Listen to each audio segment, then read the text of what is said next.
Non mi sei neanche detto come ti chiami. Iside. Ah. Dice che è un nome antico. Anche il mio è antico. Ah. Giacinto. Ci si chiamava mio nonno.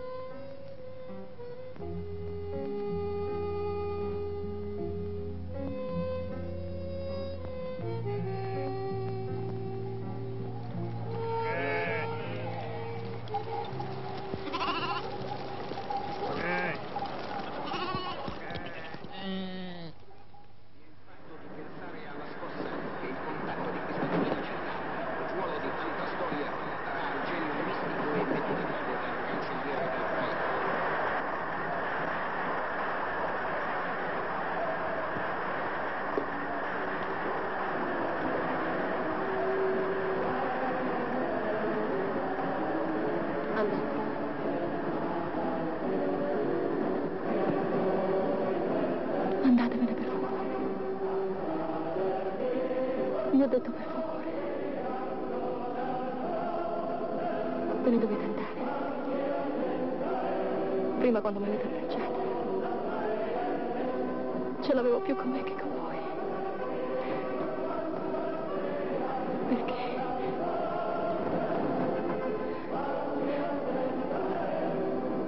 Perché da stamattina che vi guardo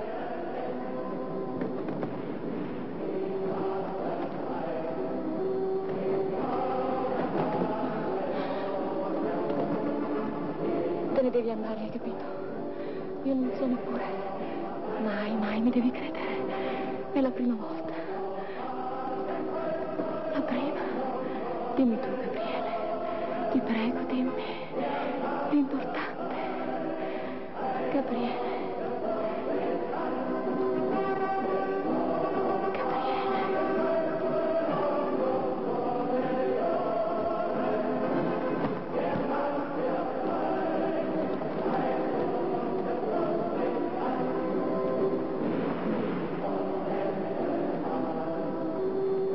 C'è una frase nel tuo album. L'uomo deve essere marito, padre e soldato. Io non sono né marito, né padre, e né soldato.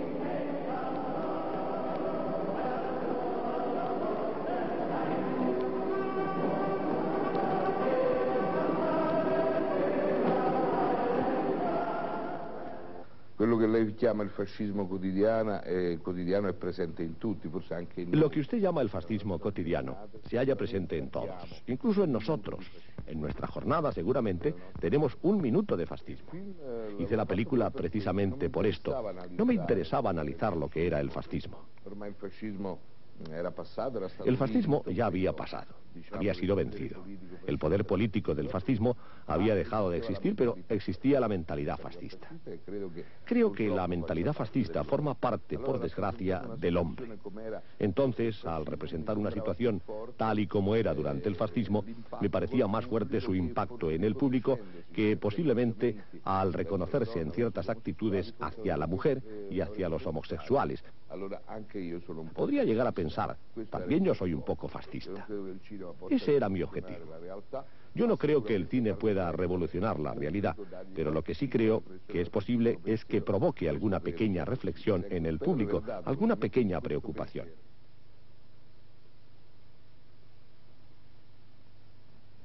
Alla fine, siccome il papà ruba lui una bicicletta, il bambino piange. Adesso dice quel fatto che raccontassi qui in televisione. Non aveva voglia di piangere. Allora un macchinista della troupe mi dice: signor De Sica, gli metta in tasca 4 o 5 cicche, poi lo rimproveri e vedrà che piagne. Misere cicche, senza farsene a vedere a Enzo Staiola. E io ho cambiato, dice: ma Enzo, ma perché non piangi? Ma che c'hai? Le cicche? Allora sei un cicherò. Come dicevi tu.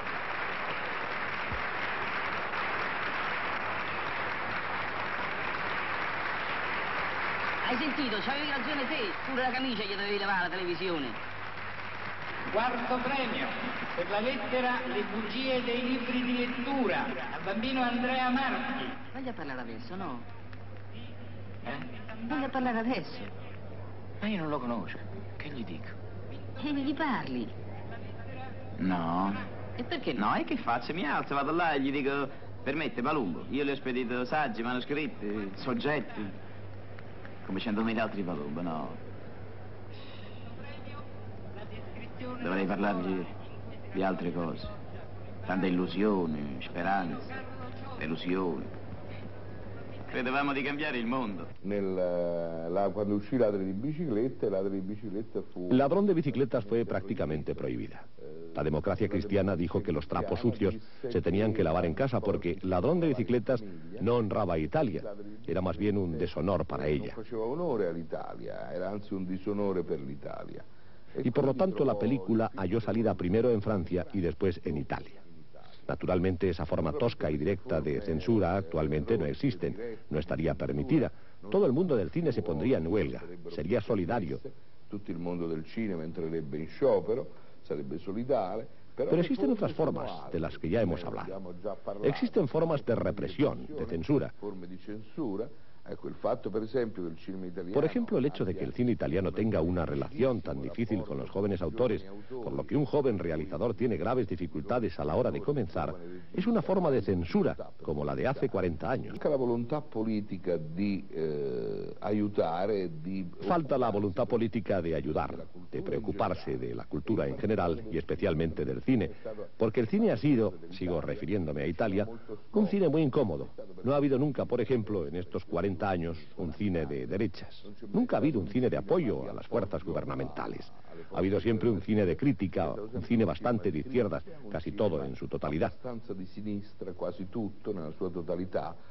Por lo tanto, ha sido un instrumento incómodo y antipático, y por eso todos los intereses políticos se centran en la televisión. Porque la televisión, por el contrario, se puede controlar o utilizar con fines políticos, allí donde el cine es libre. È controllabile, è utilizzabile a fini politici. Es imposible decirle a un director: haz una película así, si el director no piensa de la misma manera. En cambio, con la televisión esto es posible. Invece con la televisione è possibile. Por lo tanto, creo que esto nace en parte de una voluntad política, o sea, de esa intolerancia y de esa indiferencia generales. La folla corre giù per la scalinata di Odessa incalzata da una fila di soldati. Carrello laterale a seguire i passi dei soldati che aprono il fuoco. Ta-ta-ta. La corazzata Potiomkin risponde col suo cannone. Gli scoppi fanno voltare il leone di pietra sul suo basamento. Leone in riposo, leone calza la testa, leone in riposo, leone ruggente. Grazie al montaggio velocissimo di 3 leoni di pietra sembra un leone solo che si anima. Tra la folla c'è una madre con una carrozzina e cerca di proteggere il bambino dalla folla impazzita. Arriva anche un plotone di cosacchi. Una signora con l'occhialino viene colpita. Del taglio dell'occhio della donna che si stacca dall'orbita. Anche la madre con la carrozzina è colpita. Cade. La carrozzina col bambino le sfugge di mano. Cade o non cade? Cade. Cade! La carrozzina è dentro! Ma che siete embriachi? Forse sì! E beh, io no!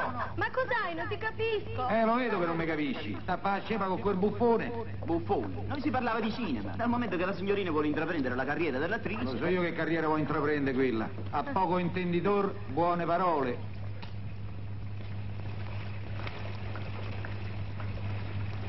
Guarda che io intraprendo quello che mi pare. Non ho legami e non voglio averne. E tantomeno con te, se ti fosse tornata qualche idea. Eh sì, andò, la signorina ha ragione. Dopo la tua pesante insinuazione le dovresti chiedere scusa. No, lasci Nicola, non mi tange. Figuriamoci, per quello che mi porta poi. Oh, 4 minuti, 4 foto. Mi scusi, Nicola. Prego. Giusto le dovevo fare per portare la regista a zampa.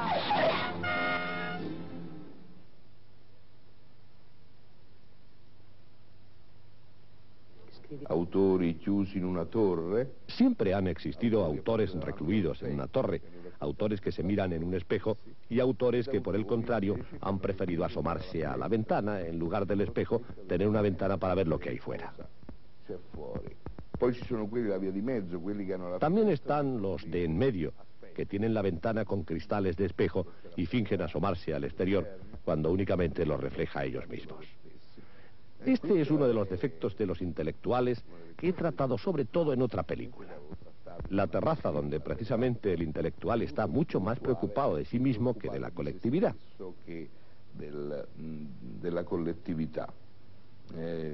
Yo siempre lo repito. Por mi formación y por mis ideas siempre he intentado mirar, abrir esta ventana y mirar afuera. No me interesa cómo soy yo. Estaré mal, estaré bien, gustaré o no, pero quiero mirar a los demás. Piacerò o non piacerò, ma voglio guardare gli altri.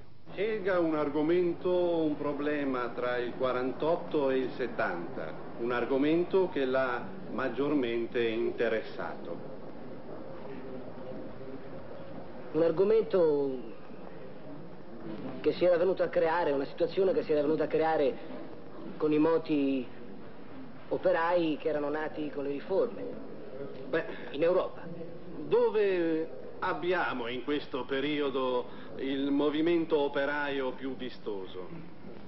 Beh, innanzitutto nelle regioni, nelle nazioni più progredite dove maggiore era il progresso tecnologico-industriale. Non so, tipo Inghilterra e Francia. Io direi proprio la Francia. Anzi, nel 48 in Francia cosa avviene? E dunque sono avvenute delle sommosse popolari. Ma io direi addirittura delle rivoluzioni, a cui non partecipa soltanto la classe operaia. E già, anche la classe media borghese. Media borghese e piccolo borghese. Per esempio, dal punto di vista politico, chi regnava in Francia prima del 48? Dunque, regnava... Luigi Filippo d'Orléans. Ora, la monarchia di Luigi Filippo d'Orléans. Y en Francia es aún peor. 4.000 familias de favoritos, príncipes de sangre, militares o eclesiásticos que se detestan entre sí, vegetan en la corte entre vicios y excesos. Señor, parece estar muy al corriente de lo que pasa en la corte. Pero quizás no sepa que esas 4.000 familias contribuyen a los gastos reales y muchas obras de beneficencia. Bien dicho. El pueblo rechaza la beneficencia. Le basta con sus derechos. Derechos a los que deben corresponder deberes. Y entre esos deberes el de respetar al rey, que lo es, por derecho divino. Los aristócratas han sido los primeros en descuidar sus deberes. Casi todos han huido al extranjero, abandonando al rey. No comparto sus ideas. No te excites, pequeño. Ese famoso derecho divino. ¿Dónde han obtenido los aristócratas ese derecho divino? ¿Tienen un acceso directo a Dios que el pueblo no tiene? Es un modo de pasar el cargo de padres a hijos. Y de que después de un león haya en el trono un asno.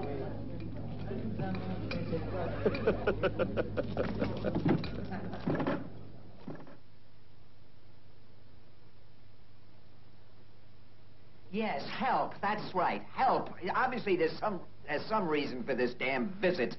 If you'll just tell me what you want. Oh, God. I am trying to find out what I can do for you. You can do nothing for me. Perhaps you could do something for yourself. What do you mean? Always suspecting that others are motivated by self-interest rather than by their feelings is a bad sign. A sign of aridity. Aridity? Yes, arid, like a desert. What? Well, what aridity, huh? You barged in here at the crack of dawn. You told me a story about something that happened a century ago, if it ever really did happen. And now you accuse me of being arid? Oh, yes. Jesus. You're just ashamed to say why you really came here, aren't you? Now, get your fat ass out before I have you thrown out. I said you were arid. I should have said vulgar.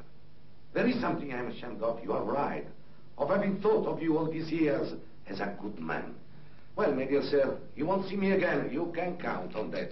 And now, goodbye, and vaffanculo.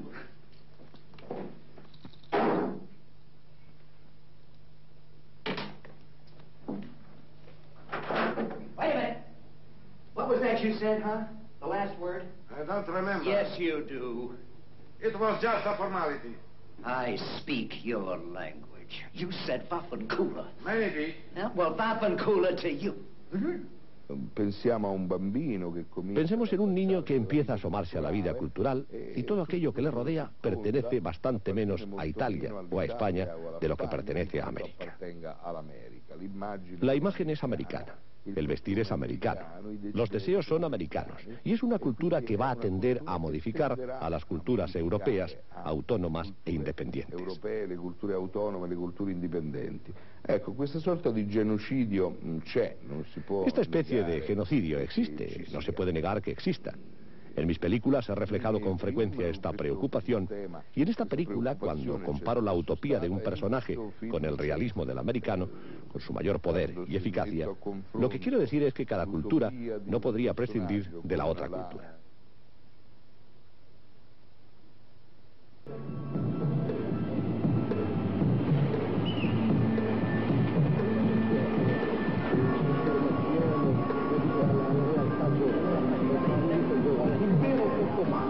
Grosso modo, quali regioni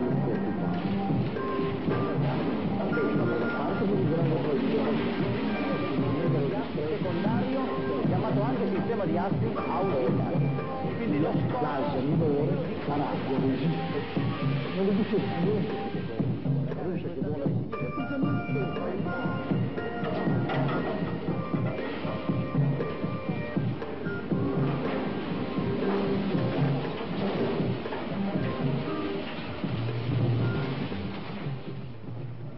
Ma intanto yo creo que la utopía sea necesaria. Para empezar, yo creo en que una utopía es necesaria. El mundo no hubiera salido adelante sin utopías. Y luego, no, yo creo que soy un pesimista de las ideas, del pensamiento, pero un optimista de la voluntad. Ma un optimista de la voluntad. Yo creo, cierto, que le situaciones... Por supuesto, creo que existen situaciones graves, seguramente mucho más ahora que antes. Todos los fascismos continúan, el desempleo continúa y las presiones continúan. Sin embargo, yo tengo mucha confianza en los recursos del hombre. Nelle risorse dell'uomo, nelle risorse umane. Estoy convencido de que por mucho que la gran historia oficial se empeñe en ir contra el hombre, incluso en preparar su muerte nuclear o no nuclear, yo creo que lo que prevalece, lo que siempre prevalecerá, será el hombre, con su derecho a la libertad, al amor y a la amistad. Sempre è l'uomo, con i suoi diritti alla libertà, all'amore, all'amicizia.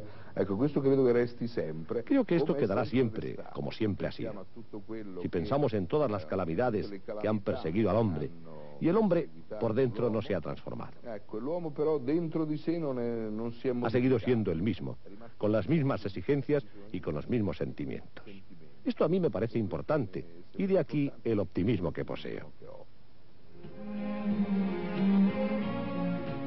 Ettore Scola, a sus 55 años, se ha convertido, casi sin pretenderlo, en un maestro de un tipo de cine en apariencia menor. Heredero de una tradición que arranca en la comedia del arte, su obra como guionista y director es un espléndido testimonio de las grandezas y miserias de una época. Ettore Scola nos habla de la historia, de nuestra pequeña historia particular y también de la historia con mayúsculas, esa historia que condiciona nuestras vidas. Para ello utiliza sin ningún tipo de prejuicio la comedia, el melodrama o el documental militante. Lo que le importa es dirigirse a un público cada vez más alienado por unos medios de comunicación que equivalen al antiguo pan y circo. Quiere hablar al hombre de hoy de sus frustraciones y de sus esperanzas, y al mismo tiempo señalarle cuál es el origen colectivo o individual de esa situación de desencanto que vive el mundo occidental en este final de siglo. Un desencanto, por otra parte, meticulosamente programado por aquellos que esperan obtener beneficios de él. Scola es, por tanto, hoy una autora contracorriente. En una época que tiende a la disgregación, a la exaltación del individualismo, a la insolidaridad, él piensa que la historia no termina aquí como se nos quiere hacer creer. La utopía hacia un mundo mejor sigue estando en nuestras manos, aunque en apariencia hayamos renunciado a la lucha. Vivir frente al espejo, solo pendientes de nuestra propia imagen, nunca nos hará felices. Y así, en el hermoso final de la sala de baile, Ettore Scola nos resume con admirable lucidez la frustración de una sociedad, la nuestra, que intenta llenar el vacío con falsos oropeles, que en el fondo, todos sabemos, son tan solo baratijas de escaso valor.